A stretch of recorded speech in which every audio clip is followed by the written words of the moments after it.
महाराष्ट्र में अमित शाह ने जारी किया बीजेपी का संकल्प पत्र। अमित शाह के मास्टर स्ट्रोक से महाविकास अघाड़ी का खेल खत्म। भारतीय जनता पार्टी की सरकार, एनडीए की सरकार, महायुति की सरकार जब जब बनी, हमारे संकल्पों को सिद्धि में परिवर्तित करने का काम हमने प्रयास पूर्वक। डबल इंजन की सरकार ने करीब 10 साल के अंदर महाराष्ट्र के विकास के लिए ढेर सारे काम किए। बीजेपी के 25 पॉइंटर वाले संकल्प पत्र ने बढ़ाई महाविकास अघाड़ी की मुश्किलें। महाराष्ट्र में जब जब युति की सरकार आती है, भाजपा के नेतृत्व में सरकार बनती है, महाराष्ट्र आगे बढ़ता हुआ दिखाई पड़ता है। जब जब अघाड़ी की सरकार आती है, तब तब महाराष्ट्र में केवल और केवल राजनीति। उद्धव ठाकरे और कांग्रेस पर अमित शाह जमकर बरसे। उद्धव जी, आप कहां बैठिएगा इसका फैसला आपको ही करना है, हम नहीं कर सकते। आपको ही करना चाहिए, आपने ही करा, मगर कहां बैठे हो वो जगह मैं जरूर याद कराना चाहता हूं। आप 370 हटाने के विरोध करने वालों के साथ, आप राम जन्मभूमि के निर्माण का विरोध करने वालों के साथ बैठे, आप सावरकर जी के लिए अपशब्द कहने वालों के साथ बैठे। आज मैं इस मंच से शरद पवार जी को पूछना चाहता हूं, 10 साल तक आप यूपीए की सरकार में मंत्री थे। 2004 से 14 महाराष्ट्र के विकास के लिए क्या किया? कांग्रेस के अध्यक्ष ने भी कहना पड़ता है कि कांग्रेस के जब वादा करे तो सोच समझ कर करे, क्योंकि वादा पूरा नहीं करते हो और मुझे जवाब देना। केंद्रीय मंत्री अमित शाह ने 20 नवंबर को होने वाले विधानसभा चुनाव के लिए अपना संकल्प पत्र जारी कर दिया है। बता दें कि इस दौरान महाराष्ट्र के उप मुख्यमंत्री देवेंद्र फडणवीस, केंद्रीय मंत्री पीयूष गोयल और राज्य बीजेपी प्रमुख चंद्रशेखर बावनकुले भी मौजूद रहे। बता दें कि मुंबई में आयोजित कार्यक्रम के दौरान फडणवीस ने कहा कि महाराष्ट्र विधानसभा चुनाव के लिए घोषणा पत्र विकसित भारत के लिए विकसित महाराष्ट्र बनाने का रोड मैप है। तो वहीं केंद्रीय गृह मंत्री अमित शाह ने संकल्प पत्र को जारी करते हुए उद्धव ठाकरे, कांग्रेस और महाविकास अघाड़ी पर एक एक करके जमकर हमला बोला है। आपको बता दें कि ये जो 25 वादों वाला संकल्प पत्र है, वो इस वक्त सोशल मीडिया के साथ साथ महाराष्ट्र की जनता में भी चर्चा का विषय बना हुआ है। दरअसल आपको बता दें कि बीजेपी ने अपने संकल्प पत्र के जरिए महाराष्ट्र की जनता से लाड़की बहन योजना, धर्मांतरण कानून, किसानों की कर्ज माफी और इसके अलावा लखपति दीदी बनाए जाने समेत कई सारे वादे किए हैं।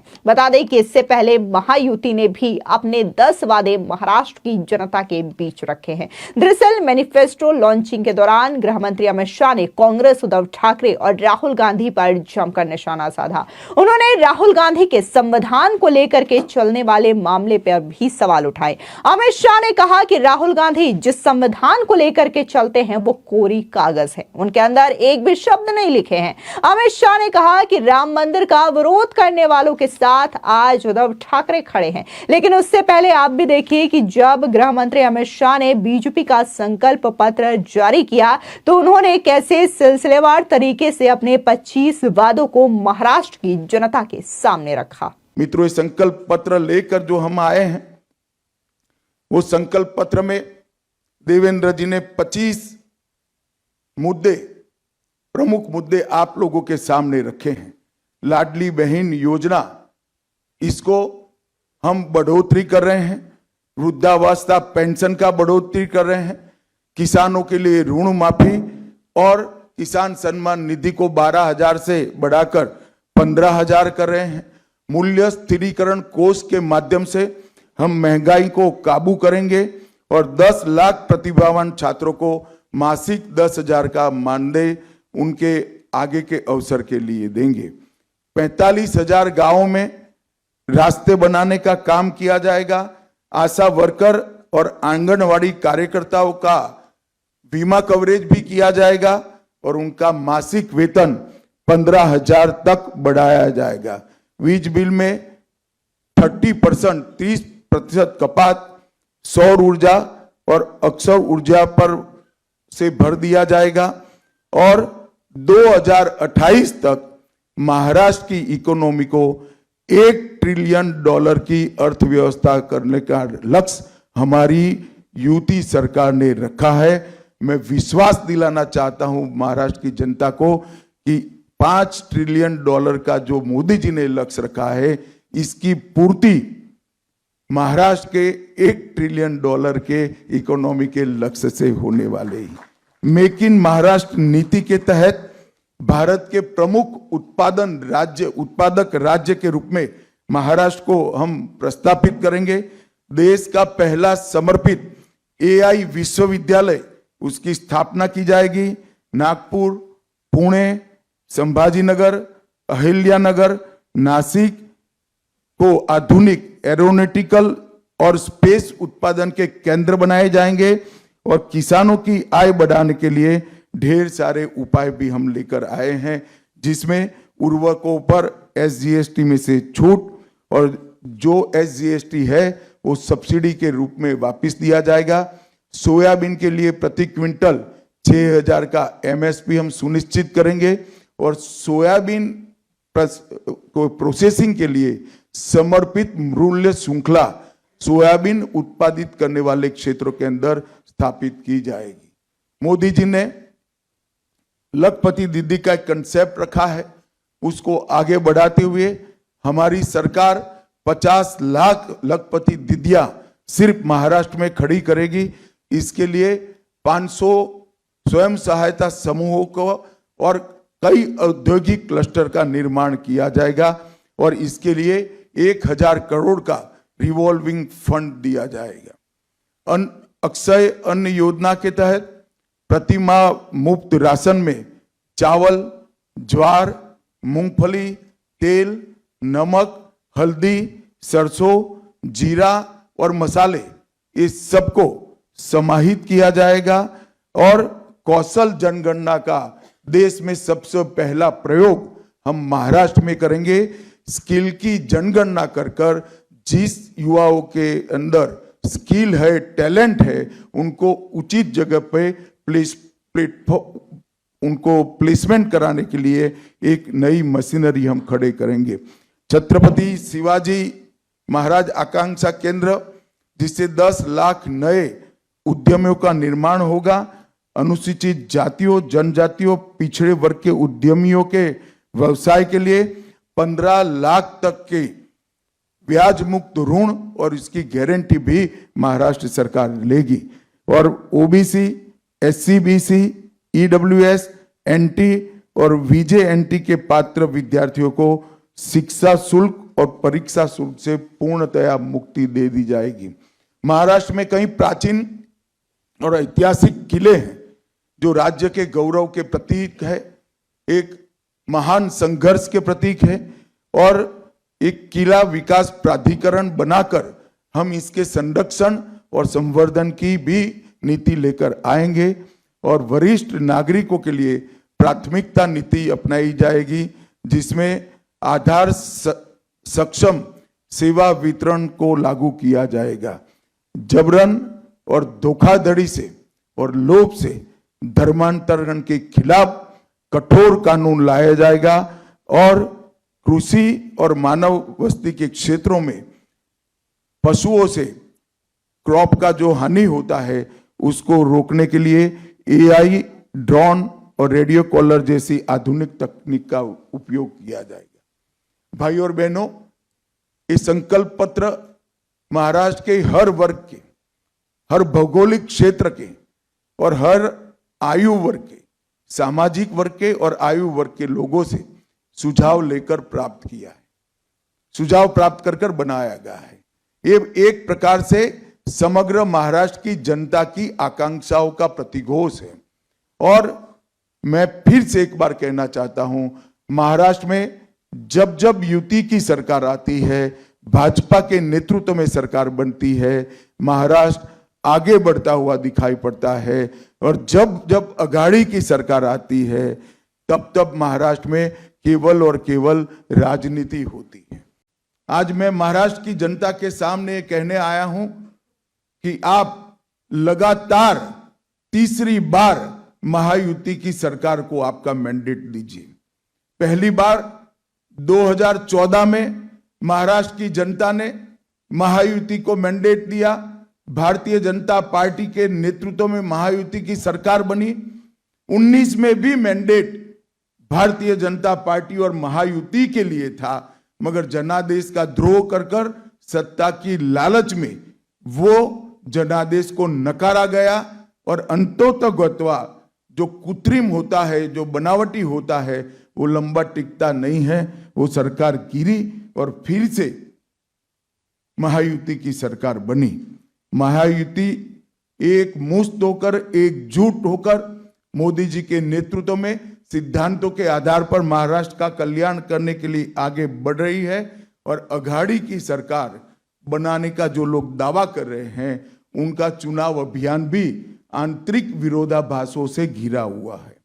मैं आज इस मंच से उद्धव ठाकरे जी को पूछना चाहता हूं, क्या वो कांग्रेस के नेता राहुल गांधी को इतनी विनती कर सकते हैं कि वीर सावरकर के लिए 2 अच्छे शब्द बोल दे? क्या कांग्रेस का कोई नेता सम्माननीय बाला साहब ठाकरे के सम्मान में 2 वाक्य अच्छे बोल सकता है क्या?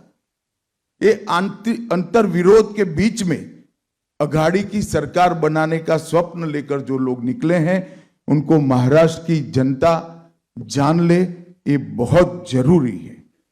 भारतीय जनता पार्टी जब संकल्प लेकर आती है, संकल्प पत्र लेकर आती है, हमारे संकल्प पत्थर पर की लकीर होती और पूरे देश ने देखा है, चाहे राज्य हो, केंद्र हो, भारतीय जनता पार्टी की सरकार, एनडीए की सरकार, महायुति की सरकार जब जब बनी, हमारे संकल्पों को सिद्धि में परिवर्तित करने का काम हमने प्रयास पूर्वक किया। कोई नहीं मानता था कि धारा 370 का वादा समाप्त हो जाएगा, इस देश से धारा 370 चली जाएगी, मगर आज धारा 370 को समाप्त करने का काम मोदी जी के नेतृत्व में एनडीए सरकार ने किया। कोई नहीं मानता था इस देश में सीएए आएगा, कोई नहीं मानता था इस देश में यूसीसी की शुरुआत हो सकती है, कोई नहीं मानता था कि इस देश के अंदर ट्रिपल तलाक समाप्त हो जाएगा, कोई नहीं मानता था इस देश में राम जन्मभूमि का मंदिर 550 साल के बाद सम्मान के साथ राम जन्म के स्थान पर ही भव्य मंदिर दिखाई पड़ेगा। इसके साथ साथ हमने वादा किया था समृद्ध भारत का। 11वें अर्थतंत्र से हमने 10 साल के अंदर ही देश के अर्थतंत्र को 5वें नंबर पर पहुंचा है और हमारा वादा है कि 27 में हम भारत को 3रे नंबर का अर्थतंत्र बनाएंगे। इस वादे की ओर हम तेजी के साथ आगे बढ़ रहे हैं। 60 करोड़ गरीबों को घर, बिजली, गैस, शौचालय, पीने का पानी, मुफ्त अनाज और मुफ्त इलाज, ये देने का काम भी हमने किया है। और दूसरी ओर अघाड़ी है, कांग्रेस के अध्यक्ष ने भी कहना पड़ता है कि कांग्रेस के जब वादा करे तो सोच समझ कर करे, क्योंकि वादा पूरा नहीं करते हो और मुझे जवाब देना पड़ता है। हमारे सामने हिमाचल का उदाहरण है, कांग्रेस वादों से मुकरी है।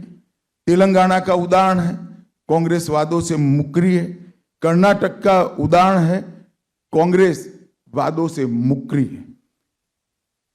ये अघाड़ी के वादों के विश्वसनीयता पाताल से नीचे गई है और युति के वादों पर पूरे देश की जनता को भरोसा है, भारत की जनता को भी भरोसा है। और इंतहा तो तब होती है कि जिस संविधान की प्रति को लेकर राहुल जी संसद में संसद सदस्य की शपथ लिए, जिस संविधान को लहराकर बाबा साहब आंबेडकर के संकल्पों की याद दिलाई, जब किसी प्रेस के मित्र ने वो संविधान की प्रति को खोल कर देखा तो पूरा कोरा था, एक अक्षर भी नहीं लिखा। इससे बड़ा अपमान भारत के संविधान का भारत की 76 साल की आजादी में कभी नहीं हुआ। न केवल ये भारत के संविधान की अपमान है, भारत की संविधान सभा और बाबा साहेब आंबेडकर का भी अपमान करने का काम एक कांग्रेस पार्टी ने किया है। और अभी अभी मैंने अखबारों में देखा, दस्तावेज भी देखा है, उलेमाओं की कॉन्फ्रेंस ने, उलेमाओं की एक संस्था ने मांग की कि माइनॉरिटी को आरक्षण दिया जाए और कांग्रेस के अध्यक्ष नाना पटोले जी ने इस मांग को स्वीकार करने का पत्र, एक्नॉलेजमेंट एक दिया है। मैं महाराष्ट्र की जनता को पूछना चाहता हूं, क्या कांग्रेस पार्टी के ये मंसूबे के साथ आप सहमत हैं क्या? एसटी, एससी, ओबीसी, दलितों का, आदिवासियों का और पिछड़ों का आरक्षण लेकर मुस्लिमों को देने के पक्ष में महाराष्ट्र की जनता है क्या? हमारा संविधान धर्म के आधार पर आरक्षण के पक्ष में नहीं। हमारे संविधान में किसी भी प्रकार का आरक्षण धर्म के आधार पर नहीं हो। और ये कांग्रेस ने सत्ता में आने से पहले ही वादा कर दिया है। मैं महाराष्ट्र की जनता को आगाह करना चाहता हूं कि आपको इस बात को संज्ञान में रखना चाहिए। मैं आज उद्धव ठाकरे को भी कुछ याद कराने आया हूं। उद्धव जी, आप कहां बैठिएगा इसका फैसला आपको ही करना है, हम नहीं कर सकते। आपको ही करना चाहिए, आपने ही करा है, मगर कहां बैठे हो वो जगह मैं जरूर याद कराना चाहता हूं। आप 370 हटाने के विरोध करने वालों के साथ बैठे हो। आप राम जन्मभूमि के निर्माण का विरोध करने वालों के साथ बैठे हो। आप सावरकर जी के लिए अपशब्द कहने वालों के साथ बैठे हो। आप संभाजी नगर नाम का विरोध करने वालों के साथ बैठे हो। सीएए और यूसीसी लाने का विरोध करने वालों के साथ बैठे हो। और आप वक्फ बोर्ड के अंदर आने वाले सुधारों के बिल का विरोध करने वालों के साथ बैठे हो। मित्रों, मैं आज इस प्रेस वार्ता के माध्यम से महाराष्ट्र की जनता को बताना चाहता हूं, मोदी जी वक्फ बोर्ड में सुधार का एक बिल लेकर संसद में आए हैं। और अभी अभी जो वक्फ बोर्ड का कानून जो कांग्रेस के राज में 2013 में अमेंड हुआ, इसका परिणाम दिखे। कर्नाटक के गांव वक्फ के कानून के तहत वक्फ की संपत्ति घोषित कर दी। किसानों की भूमि, लोगों के घर, यहां तक कि मंदिर भी वक्फ की संपत्ति घोषित कर दिए गए। और उस कानून को उचित बदलाव के लिए जब हम लेकर आए हैं तो उसका भी ये अघाड़ी के लोग विरोध कर रहे हैं। आपको बता दें कि इसके अलावा गृह मंत्री अमित शाह ने कहा कि महाविकास अघाड़ी की योजनाएं तुष्टीकरण की है, एमवीए की घोषणाएं खोखली है। साल 2019 में जनादेश महायुति के लिए था। सत्ता के लालच में जनादेश का अपमान किया गया। महाविकास अघाड़ी के बनावटी मुद्दे नहीं चलने वाले। उन्होंने कहा कि जब जब हमारी सरकार बनी तब तब हमने अपने वादों को पूरा करने का प्रयास किया है। कोई नहीं मानता था कि इस जम्मू कश्मीर से आर्टिकल 370 हट जाएगा। कोई नहीं मानता था कि देश में सीए आएगा। कोई नहीं मानता था कि इस देश में यूसीसी की शुरुआत होगी। आपको बता दें कि इस दौरान गृह मंत्री अमित शाह ने डॉक्टर भीमराव अंबेडकर का जिक्र करते हुए यह कहा कि ऐसा पहली बार हुआ जब जम्मू कश्मीर में बाबा भीमराव अंबेडकर के संविधान के तहत किसी मुख्यमंत्री ने शपथ लिया हो। आज जम्मू कश्मीर में दो विधान, दो संविधान नहीं चलते, दो प्रधान नहीं चलते, बल्कि आज जम्मू कश्मीर में भारत का संविधान चलता है। आर्टिकल 370 की बहाली को लेकर के जो लोग मांग कर रहे हैं, जो लोग राम मंदिर का विरोध किया करते थे, आज उद्धव ठाकरे उनके साथ खड़े नजर आ रहे हैं। दरअसल आपको बता दें कि पिछले दिनों राहुल गांधी ने जब महाराष्ट्र में अपनी चुनावी रैली की शुरुआत की थी तो इस दौरान उन्होंने संविधान सम्मेलन का आयोजन किया था, जहां पर जो लोग आए थे उनको संविधान की कॉपियां बांटी गई थी। जो संविधान की कॉपी खुद राहुल गांधी लेकर लेके चलते हैं और हर जगह इस संविधान की कॉपी को दिखाते हैं। लेकिन बीजेपी ने और कई सारे सोशल मीडिया यूजर्स ने इस संविधान की कॉपी को लेकर के एक वीडियो साझा किया, जहां पर देखा जा सकता था कि कैसे इस संविधान की कॉपी में एक शब्द नहीं लिखा था, बल्कि पूरा का पूरा पन्ना अंदर से कोरा था, खाली था। इसी चीज को लेकर के यहां पर गृह मंत्री अमित शाह ने राहुल गांधी पर जमकर हमला बोला, तो वहीं दूसरी ओर प्रधानमंत्री नरेंद्र मोदी ने भी राहुल गांधी के संविधान की कॉपी को लेकर के हमला बोला। इसके अलावा जो महाराष्ट्र के डिप्टी सीएम हैं देवेंद्र फडणवीस, उन्होंने तो साफ तौर से राहुल गांधी के इस संविधान की कॉपी को लेकर के सवाल उठाते हुए यह तक कह डाला था कि आखिर राहुल गांधी